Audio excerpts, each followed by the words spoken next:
Are you familiar with the movie Groundhog Day? Bill Murray, he was a rotten person. He was a weatherman, and he thought he like was God.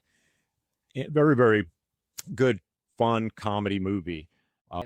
So I had an experience when I was about 31 years old. It was my birthday, and my wife and I had an argument, and I don't remember what the argument was about. I have no idea. Could not tell you. But I remember having this feeling like I know God speaks to me through movies and and stories. And so I said, you know what? We're going to go home. We're going to watch Groundhog Day. I really feel like God's going to speak to us through that movie. So halfway through the movie, she's asleep on the couch. And I'm sitting there kind of like with my arms crossed. And then there's a part of the movie that comes up where, spoiler alert, I'm sorry if you haven't seen it yet, you should watch it, but whatever, where he winds up wanting to take his own life because he doesn't want to be stuck in this day anymore. But every time he takes his life, he wakes up the next morning at 6 a.m. I started, for some reason, I had a notebook and I sound like a nut. And I started tallying how many times he was taking his life. And by the end of that sequence, it was 31 times, and it was my 31st birthday. And I started bawling.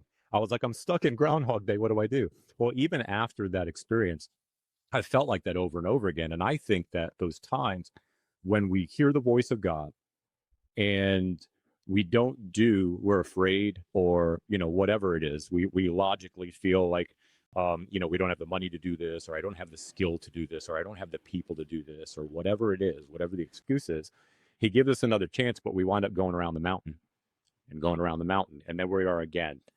And I came to believe that there's work that God's calling us to do that He's going to hold for us to eventually get to the point where we can do it. He's giving us encouragement each time. You can do it. You can do it, son. You can do it, daughter. But I also believe that there are times where He's got some urgent work that needs to get done now. And if we don't do it, He's got another kid out there that's brave enough, and He gives it to them. So we can miss out on, and I know I have missed out on things, that exploits that God's wanted me to go on with Him. He's not sending us out alone, and he gives it to somebody else because that urgently needs to be done right now. There are lives at stake here for the kingdom, for eternity, right? So, it's those two things basically. So that kind of helps me become brave, because if I feel He's calling me to do this thing, and my prayer is, if it's not of you, God, if this isn't you, Father, and I start moving in this direction, stop me.